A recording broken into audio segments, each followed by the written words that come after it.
Hello, welcome to fiscal policy. So, last week we learned about the aggregate demand, aggregate supply model, and we used it to explain the business cycle. Now, we don't get to choose everything that happens in the world. It's a big world out there, and sometimes that demand curve just moves.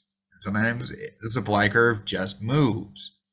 And even if we can explain it afterwards, we're not really able to predict it.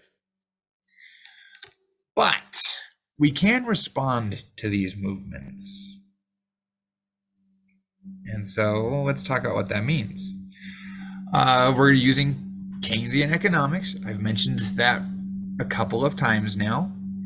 And in Keynesian economics, the goal is stability. So let me backtrack a little bit. A more classical view focuses on the long run and basically just says leave the market alone, don't do anything, and it'll eventually end up in a good place.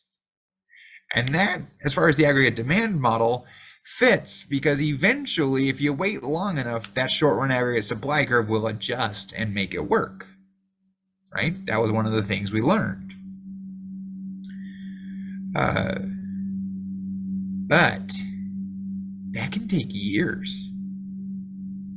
And Keynes wasn't as interested in just having it all work out in the long run. His big phrase was, in the long run, we're all dead.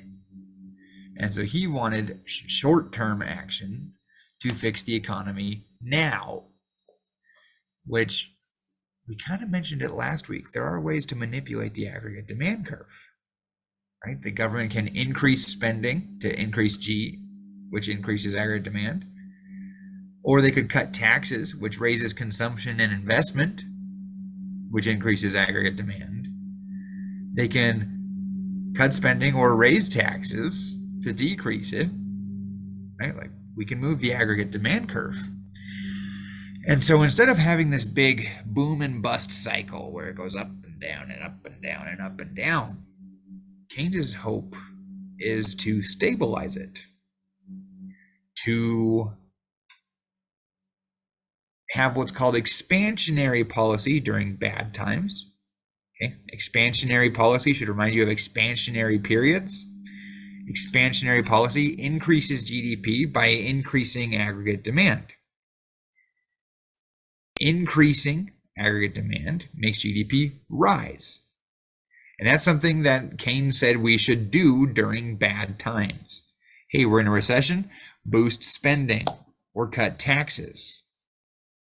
And that would help get things rolling, get the market moving again. Anecdotally, we're really good at doing this. We're really good at spending lots of money during bad times. A recent example was,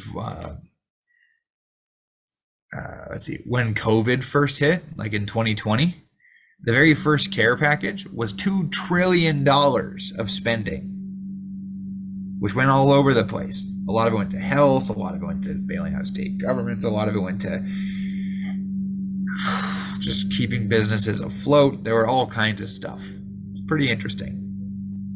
Yeah, the government spent that to boost aggregate demand, to keep GDP higher, to keep unemployment lower, to try to stabilize the economy during a bad time. Expansionary policy during bad times is standard prescription. Now let's go to the other side of this. Okay, there's a flip side here. And the flip side is during good times, if you want to stabilize the economy, you actually need to slow it down. And that's not a very popular thing to do. Yeah, when you're at the peak of the business cycle, when real GDP is past potential GDP and we're in an inflationary gap, what should we do? We should be doing contractionary policy to slow the economy down. The goal is to get back to potential GDP, the one place where it can be stable. And that's a much harder sell for politicians to pull off. Uh, yeah. For instance, so the back to the COVID care packages, the stimulus packages, the first two arguably were both during times when the economy was underperforming and they helped boost it. But by the time the third stimulus package was passed, the economy was basically already recovered and booming again. And so that third one was actually probably the wrong policy. The correct policy probably would have been like leave it alone because we're pretty close to the stable point. But instead, we kept expanding, which pushed us into an inflationary gap. So that was actually an example of the wrong sort of policy. Examples of fiscal policy doing contractionary policy during good times, I can't think of very many. Yeah, it's just not something they do super often. I'm sure you can find some anecdotes if you search for it, but that would just mean like, hey, the economy is doing so good, but we're afraid of inflation kicking in, so we should cut spending and raise taxes on you guys to slow it down. That's what we suggest when we talk about stabilization. It's not very popular, but that's okay because this class isn't about what's popular. It's just about how to get stability. Let's see.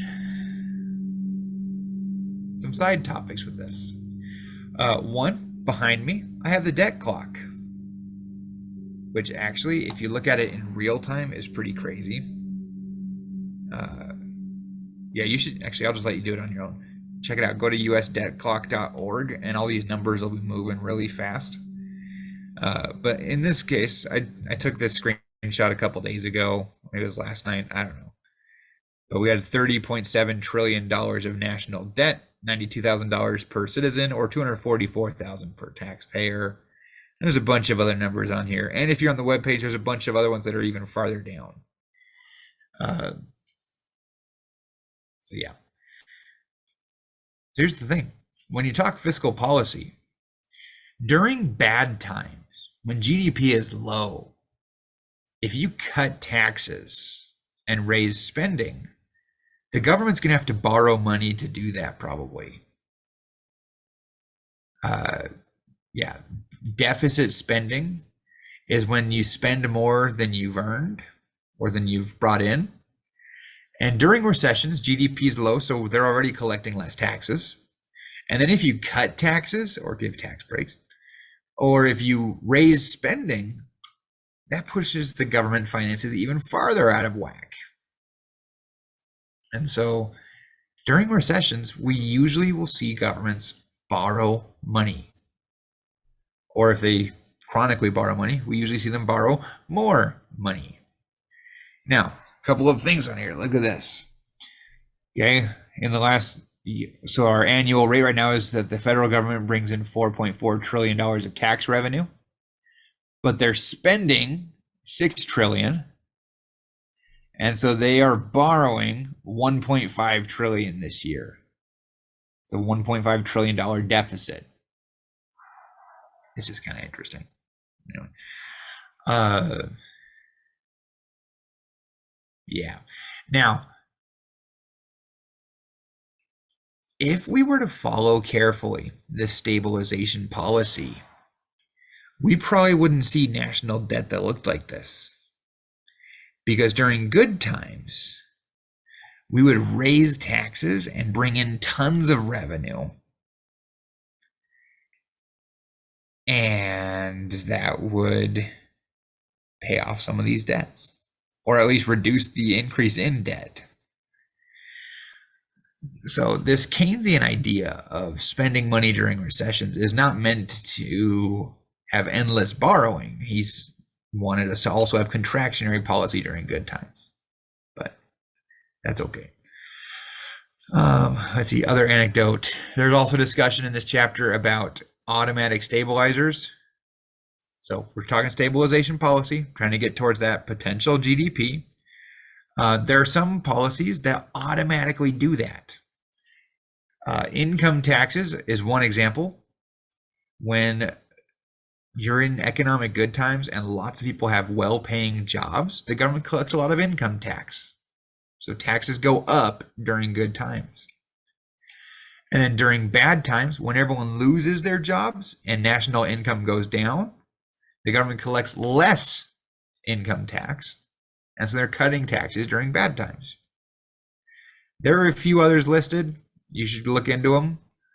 But automatic stabilizers are an important idea because they happen quickly, but most discretionary fiscal policy is really slow because it has to go through a really big, clunky political process.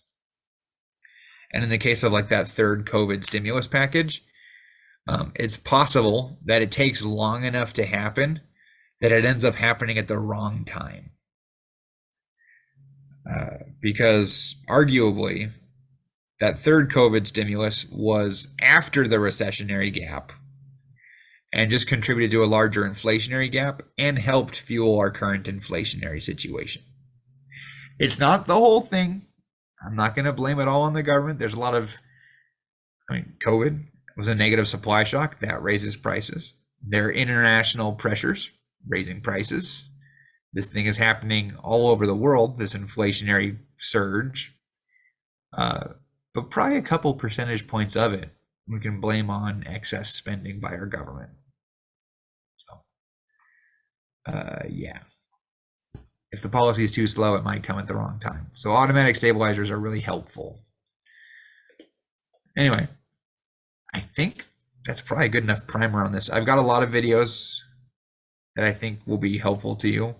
You should also check out this debt clock. It's pretty fascinating. And if you have any chats or discussions or whatever, bring them up in the forums. Peace out, guys.